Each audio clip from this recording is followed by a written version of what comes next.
Hello dear students, today we are going to discuss CBSE 10th class Geography 3rd lesson Water Resource.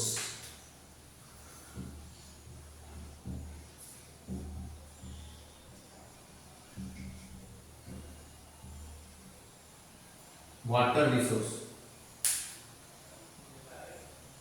इस chapter के पहले हमने resource and development को पढ़ा था और ये है आपका ज्योग्राफी का 3rd chapter.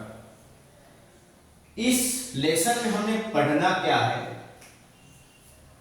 Availability of water और दूसरा स्केर्सिटी और थर्ड कंजर्वेटिव मेजर्स।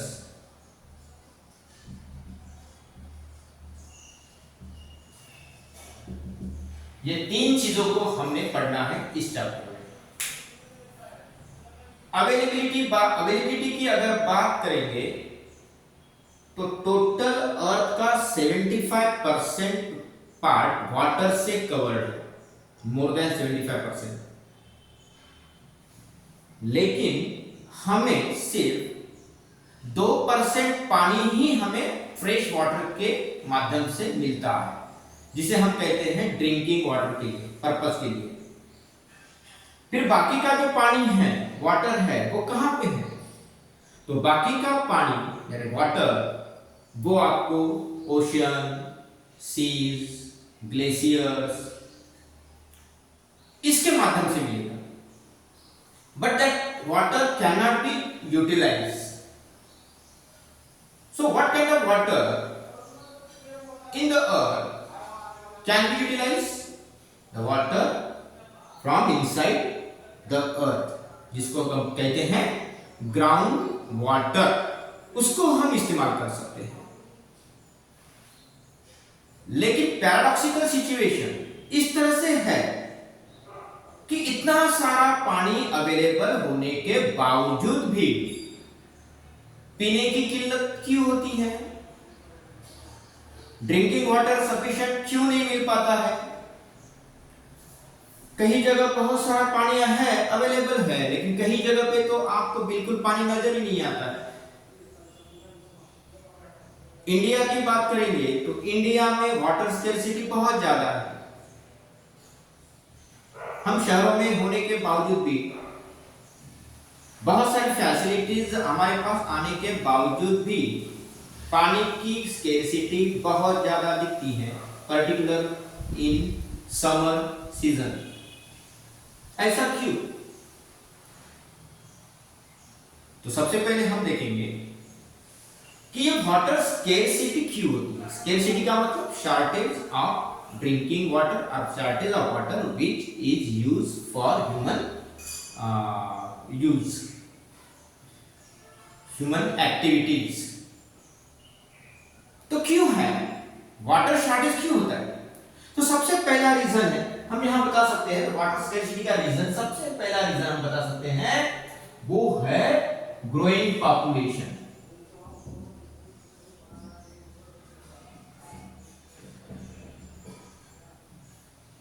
इससे क्या फर्क पड़ता है? ग्रोइंग पॉपुलेशन से फर्क पड़ता है। क्या फर्क पड़ता है?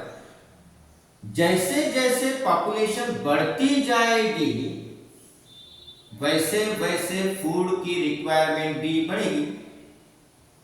As the population increase, food requirement also increase. अब ये फूड रिक्वायरमेंट को फुलफिल करना है, if this requirement is need to be meet through more and more irrigations, for more and more yielding for crops। ज्यादा से ज्यादा आपको crop लेना पड़ेगा, यील्डिंग ज्यादा लेना पड़ेगा। जब यील्डिंग ज्यादा होगा तो पानी का इस्तेमाल भी ज्यादा होगा। More yielding need more amount of water to be extracted from the ground. यानी इसका मतलब है फ्रेश वाटर हमारा हमें फीड करने के लिए ज्यादा यूज हो रहा है, हमारी रिक्वायरमेंट बढ़ गई है, उसीलिए हमारा वाटर का रिक्वायरमेंट भी बढ़ गया है। वाटर का रिक्वायरमेंट बढ़ना, इसका मतलब ये है ज्यादा से ज्यादा पानी को हम एक्सट्रैक्ट कर रहे हैं, यूटिलाइज कर रहे हैं, तो पानी की स्केर्सिटी होगी। तो ये पहला reason. What is the second reason? Growing number of industries. What happened after 1991? We have adopted liberalization. We removed trade barriers. उसका नतीजा क्या हुआ? क्योंकि उस वक्त तक हमने डेवलपमेंट का कोई क्राइटेरिया रखा नहीं था।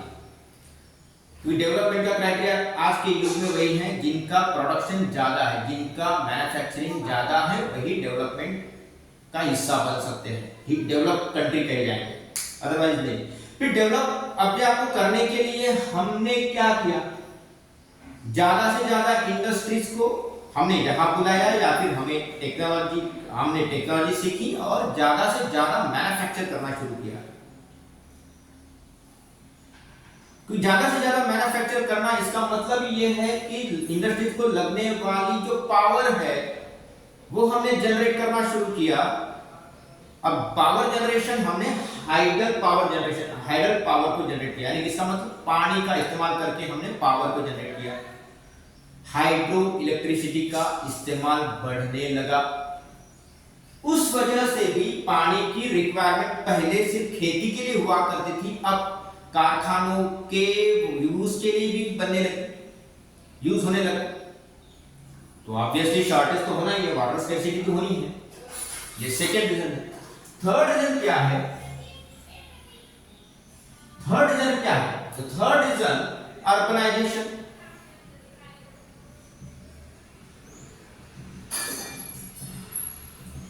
अर्बनाइजेशन का मतलब शहरीकरण।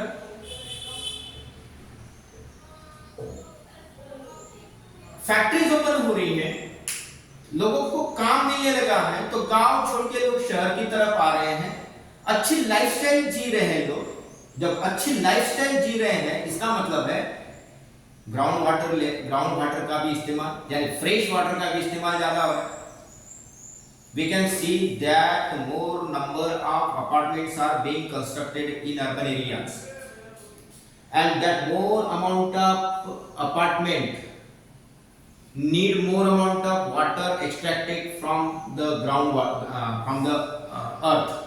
That's why they establish or set many pump, है ना, बहुत सारे जो बोरवेल है वो अंदर तक सेट किए हुए हैं। तो अंदर से पानी एक्सट्रैक्शन बढ़ रहा है धीरे धीरे। जैसे जैसे लोग बढ़ रहे हैं, शहर में आ रहे हैं, उनका लाइफस्टाइल चेंज हो गया है और ज्यादा से ज्यादा पानी को वो इस्तेमाल कर रहे हैं फॉर बेटर लाइफस्टाइल। हर चीज के लिए पानी की जरूरत पड़ती है। तो यहाँ अर्बनाइजेशन भी एक रीजन है। और क्या रीजन हो सकता है? वो है ओवर इरिगेशन।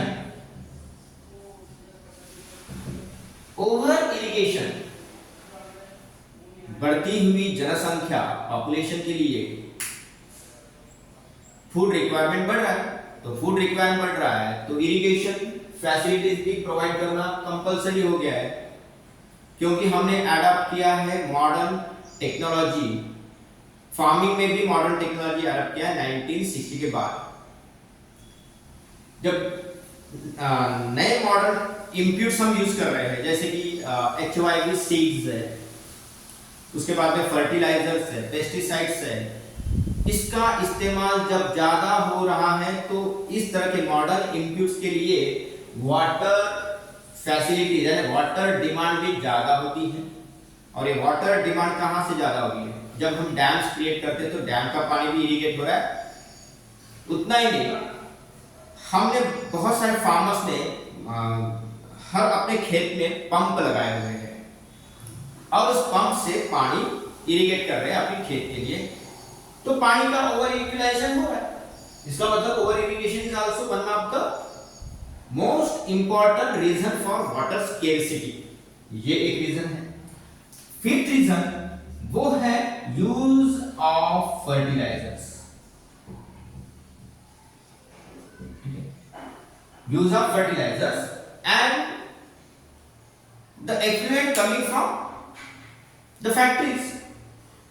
क्या हो रहा है देखिए, ज्यादा से ज्यादा फर्टिलाइजर पेस्टिसाइड्स का हम इस्तेमाल कर रहे हैं, इसका मतलब है जमीन के अंदर वो रेसिड्यूज घुस रहे हैं, एब्जॉर्प्शन लेवल बढ़ रहा है और जमीन की सैलिनिटी बढ़ रही है। सैलिनिटी का मतलब होता है साल्ट, यानी कि नमक, तो वो बढ़ रहा है, उसके वजह से भी जमीन खराब हो रही है। और पानी के अंदर भी, अंदर अगर जाएगा ये साल्ट या फिर ये जो एफ्लुएंट्स होते हैं, फैक्ट्री से निकलने वाला सफेद कलर का केमिकल जो होता है, वो बिना ट्रीट के हम छोड़ देते हैं, तो वो जमीन के अंदर एब्जॉर्ब हो रहा है और एब्जॉर्प्शन लेवल से वो डीप तक जा रहा है, जिससे अंदर का भी पानी सलाइन हो रहा है, यानी सैलिनिटी लेवल इंक्रीज हो रही है।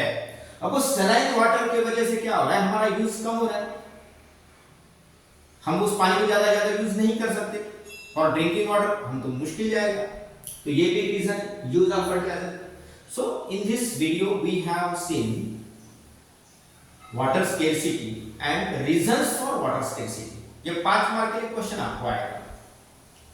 नेक्स्ट वीडियो में हम पढ़ेंगे इस स्केर्सिटी को रोकने के लिए क्या कंजर्वेटिव मेथड्स इस्तेमाल किए गए, जिसमें हम बोलेंगे अब हमें पुराने जमाने से एंशियंट जो इंडिया है उस वक्त में भी हमने हाइड्रोलिक स्ट्रक्चर बनाए थे, जिसको हम कहते हैं हाइड्रोलिक रिजर्वायर्स, वो हमने बनाए थे। आज भी हम बहुत सारे डैम्स बनाते हैं, रिजर्वायर्स है, उसको हम बोलते हैं multipurpose river project. Multipurpose river project, नदी पे जो बनाए गए डैम्स है उसको हम कहते हैं मल्टीपर्पज प्रोजेक्ट। उसके अपने कुछ फायदे हैं और नुकसान भी हैं, तो नेक्स्ट वीडियो में हम देखेंगे उसके फायदे और नुकसान। ओके।